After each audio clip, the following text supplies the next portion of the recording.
Halo semua, selamat pagi. Jadi, kita lanjutkan ya pembelajaran kita. Jadi kalau tadi kita sudah menyaksikan materi yang ada di video teori ya, untuk kelas teori pemrograman, kali ini kita akan masuk ke materi lab-nya, gitu ya.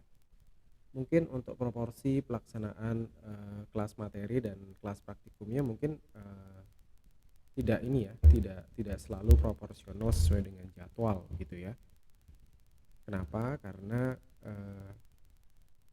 terkadang materi yang sifatnya praktik itu bisa lebih melengkapi apa yang diberikan di kelas ke teori ya, ketimbang materi teori yang dibebankan terlalu banyak begitu ya.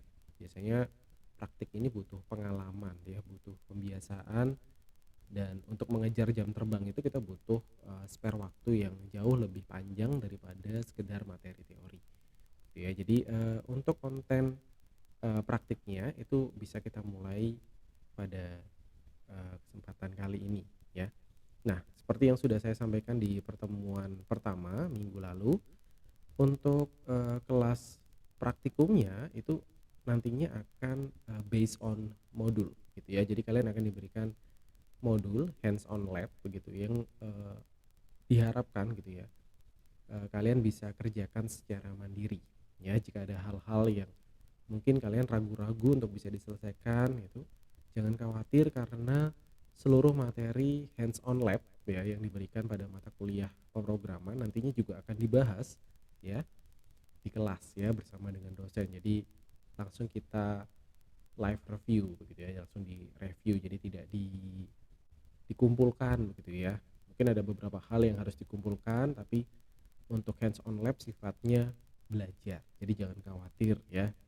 Namun diharapkan sekalipun ini tidak dinilai ya, sekalipun kalian tidak dipaksa begitu ya.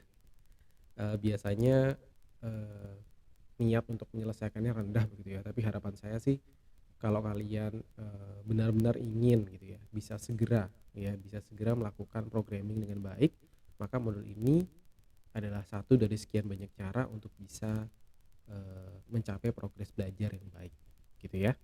Baik, kita mulai pada guideline untuk hands on lab. Jadi setidaknya ada 10 study case begitu ya. 10 study case ini harapannya bisa kalian selesaikan dengan baik begitu ya. Tidak selesai juga tidak apa-apa karena semuanya nantinya akan dibahas di kelas begitu ya. Nah, apa yang harus dikerjakan?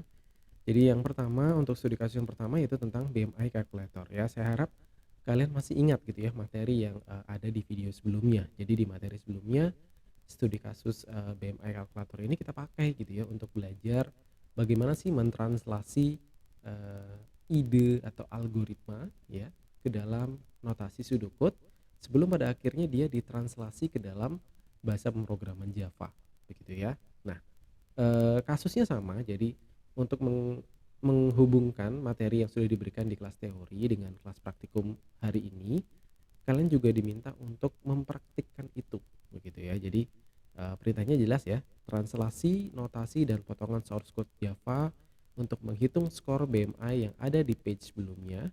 Page-nya tentunya ada di video sebelumnya ya, ke dalam program Java. Nah, program Javanya juga sudah disertakan ya, sudah disertakan kepingannya. Nanti kalian coba masukkan ke dalam program Javanya. Kalau nanti itu tidak jalan dan mungkin ada satu atau beberapa hal yang harus dilengkapi karena tidak tertera pada slide penjelasannya, jangan khawatir karena nanti juga akan dibahas. Jadi setidaknya kalian berupaya dulu untuk mengingat materi yang sudah diberikan pada video sebelumnya. Pastikan program menampilkan skor BMI dengan akurasi 3 angka di belakang koma. Buat dan sertakan notasi pseudocode sesuai dengan studi kasus yang diberikan di bagian answer. Jadi nanti kalian akan mendapatkan modul ya. Modul ini dalam bentuk PDF ya, kalian bisa edit nanti PDF-nya dengan PDF editor ya, apapun itu. Kalian kalau tidak punya softwarenya nggak masalah ya, kalau di rumah sudah ada internet kalian bisa pakai yang online ya, misalkan Small PDF. Nah, Small PDF itu salah satu situs ya untuk mengedit dokumen PDF gitu ya dengan mudah ya. Kalian juga bisa convert dulu ke Word gitu ya, terus kemudian kalian rapikan sedikit mungkin gitu ya, terus kemudian kalian masukkan jawabannya, kalian convert balik ke PDF untuk dikumpulkan ya. Jadi sekalipun ini tidak dinilai gitu ya, sekalipun ini tidak dinilai secara spesifik di mana dinilai dulu gitu ya, dikerjain dinilai, tidak seperti itu ya konsepnya saya. Karena kita konsepnya belajar, harapan saya ini seluruh mahasiswa bisa mengerjakan ini dengan lengkap ya, dari study case 1 sampai dengan study case 10, kemudian kalian kumpulkan kembali ya hasil pengerjaan itu ke saya untuk kemudian saya ambil sebagai nilai kuis kecilnya gitu ya. Nah, kalau sudah selesai, biasanya di setiap soal juga saya berikan guideline ya. Guideline ini adalah bentuk singkat atau bentuk sederhana untuk memahami soal atau apa yang ditanyakan sebenarnya pada study case tersebut. Jadi nanti ada ilustrasinya juga ya. User memasukkan tinggi badan dan berat badan dalam satuan meter dan kilogram. Ini udah jelas ya. Jadi user tidak akan memasukkan nilai-nilai tersebut dalam model atau satuan yang tidak dikehendaki ya. Bagaimana dengan sentimeter? Ya, bagaimana dengan gram? Oh tidak dilayani. Jadi mari kita persempit ruang pembelajaran kita menjadi sesuatu yang lebih mudah untuk dikerjakan gitu ya. Kemudian program akan melakukan kalkulasi untuk menampilkan skor BMI yang didapatkan begitu ya. Ini jelas ya. Jadi kalau misalkan nggak jelas kalian bisa lihat video sebelumnya. Kemudian kalian lihat di sana ada potongan atau bagian dari program Java yang bisa kalian pindahkan ke program Java. Nah, bagaimana membuat program Java? Saya juga sudah membuatkan videonya begitu ya. Jadi kalian bisa aplikasikan itu ya, aplikasikan itu pada kepingan program Java yang akan dibuat gitu ya. Baik. Nah, ini study case yang pertama ya. Kita lanjut ke study case yang berikutnya. Di study case yang kedua itu saya beri nama game on. Jadi ini ceritanya agak panjang gitu. Jadi tolong dinikmati proses belajarnya ya, jangan terlalu tegang gitu. Sebuah e-store gaming yang cukup ternama sedang mengadakan promo belanja dengan memberikan kode voucher game on setara dengan diskon 20% untuk setiap pembelanjaan. Buatlah sebuah algoritma untuk menghitung jumlah pembayaran yang harus dilakukan user ya.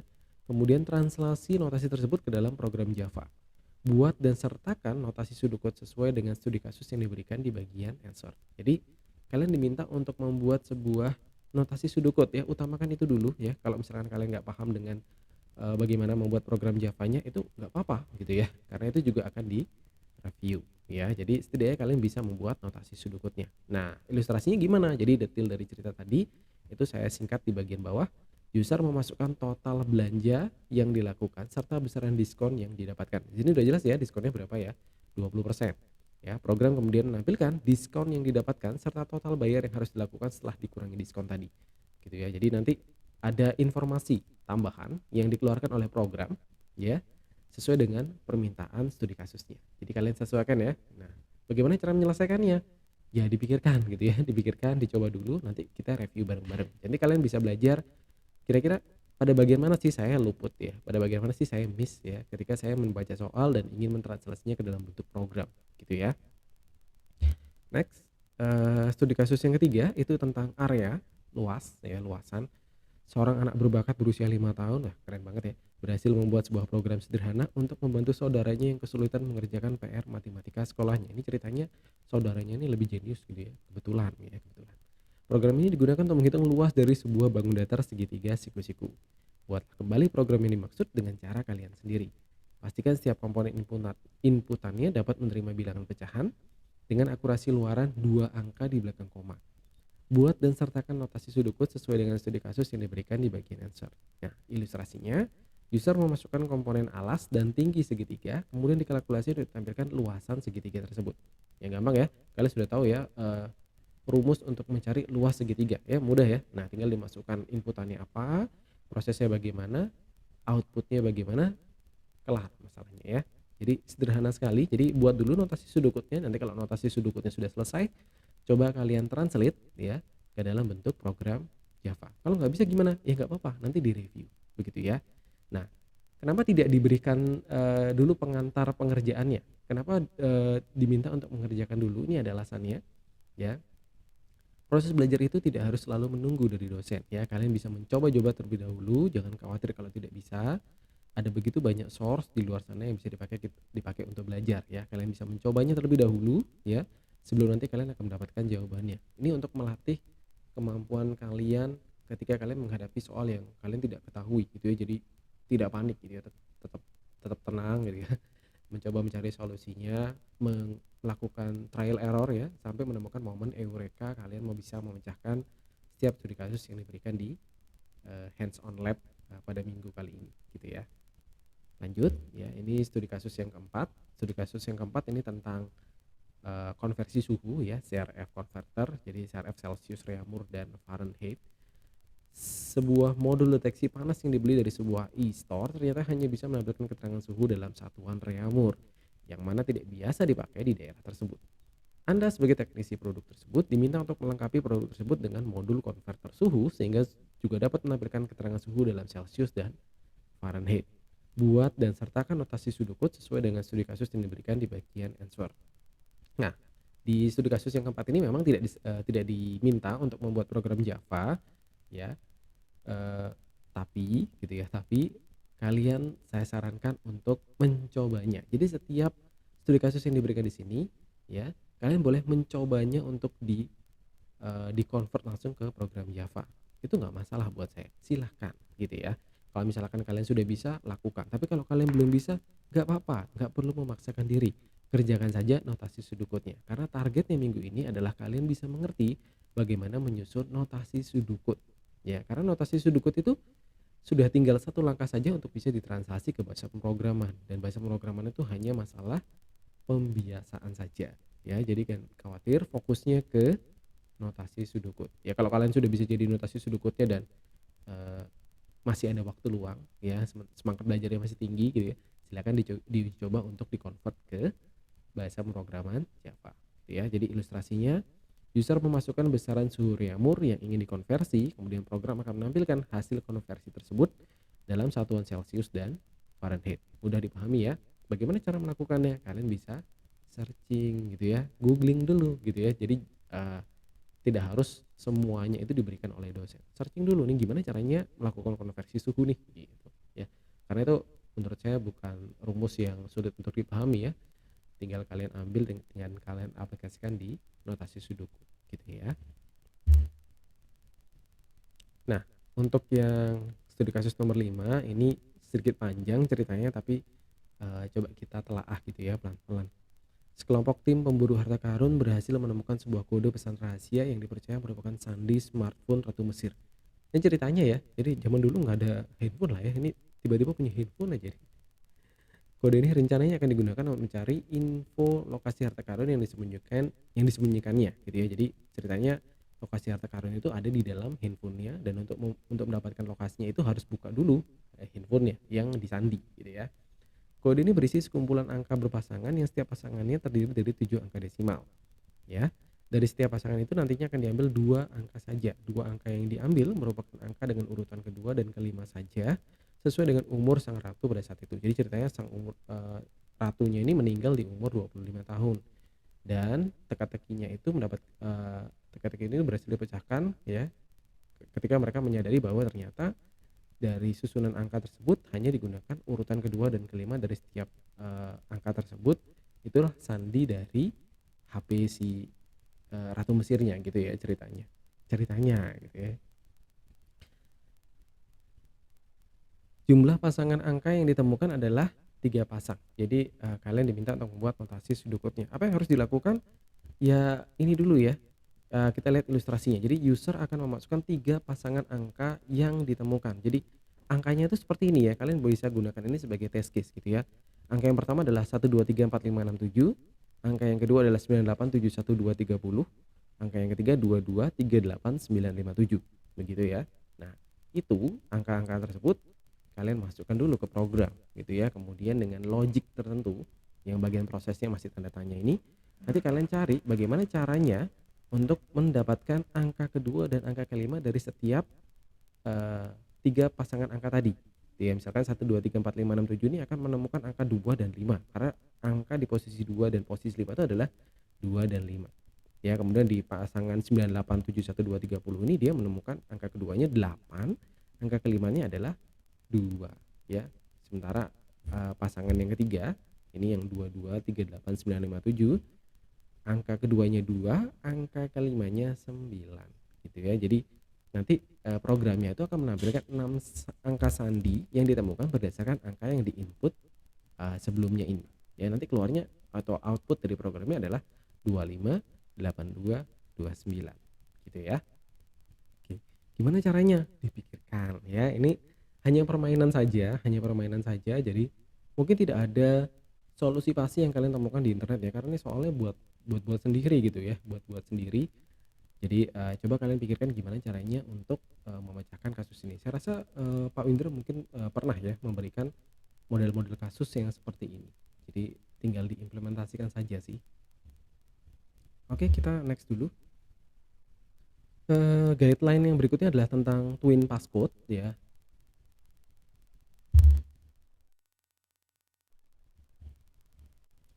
Untuk bisa mereset sebuah pesawat yang mengalami engine failure, jadi ceritanya itu pesawatnya terbang, kemudian ketika dia mengudara ada engine failure ya, mati gitu mesinnya.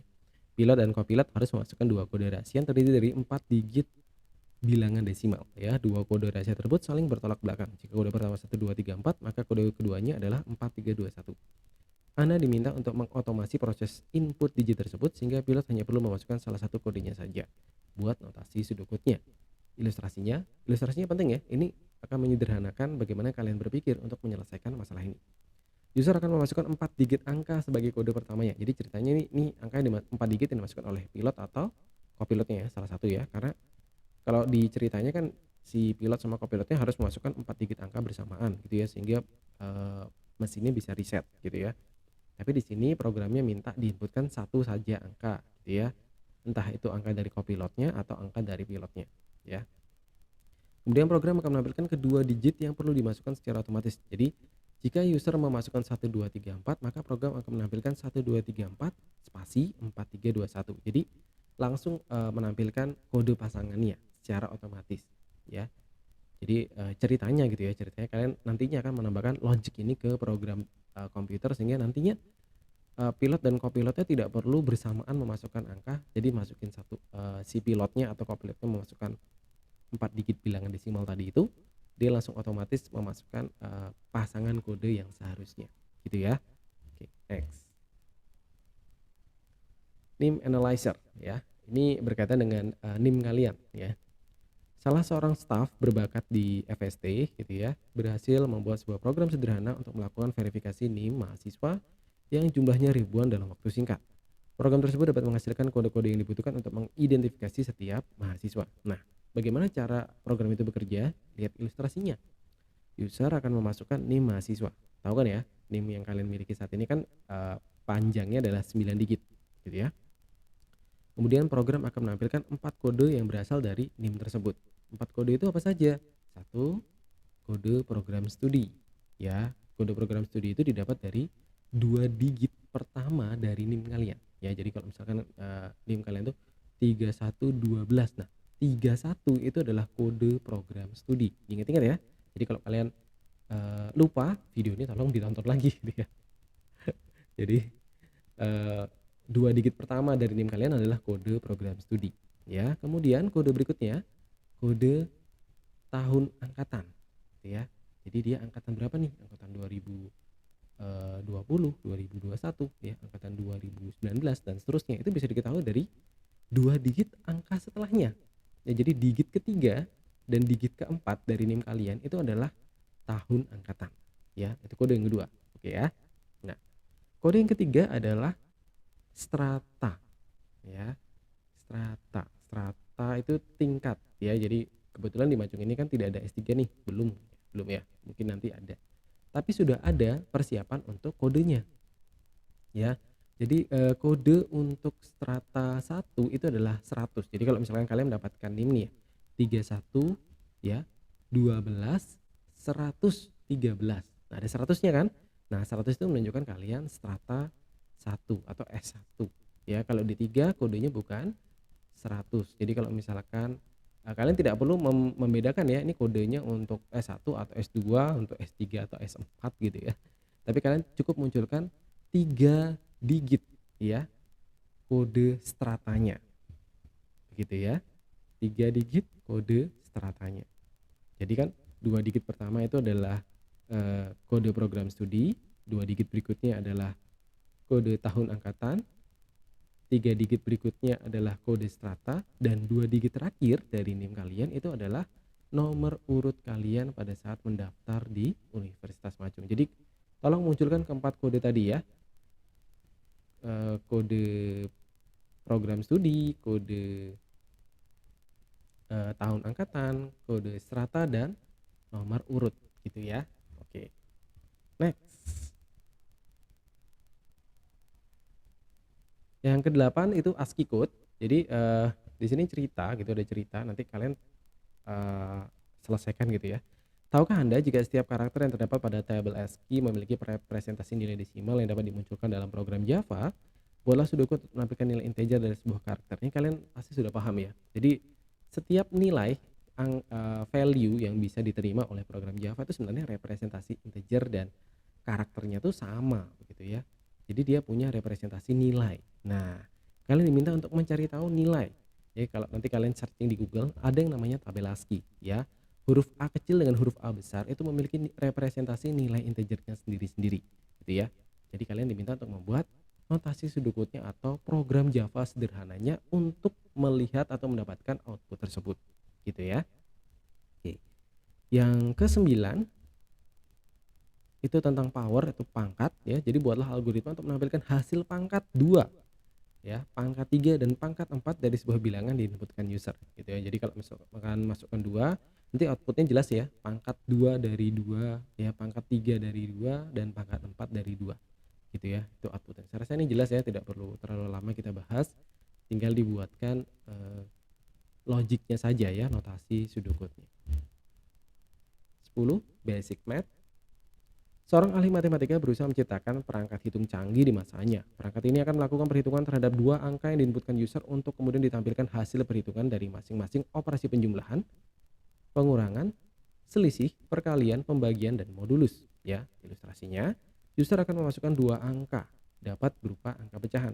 Jadi ini diperhatikan ya. Jadi angkanya atau inputannya itu bisa bilangan bulat atau bilangan pecahan. Kemudian program akan menampilkan hasil perhitungan untuk masing-masing operasi penjumlahan, pengurangan, selisih, perkalian, pembagian, dan modulusnya. Ini mudah ya, tinggal kalian representasikan saja logik atau cara dia bekerja, kemudian tampilkan outputnya secara berurutan. Selesai gitu ya. Baik, ini adalah 10 study case yang akan kita selesaikan gitu ya. Kalau misalkan ada sesuatu hal yang ingin ditanyakan, silakan dituliskan di channel pertemuan praktikum ya, pertemuan 2 gitu ya. Silakan, kita akan bahas dan berdiskusi di sana. Kemudian nanti di akhir kuliah ini semuanya nanti akan dibahas, dan link assignment untuk mengumpulkan apa yang sudah dipelajari hari ini juga nanti akan keluar di sana gitu ya. Baik, sekian penjelasan dari saya untuk hands on lab 1 kita. Selamat mengerjakan, sampai ketemu di video selanjutnya.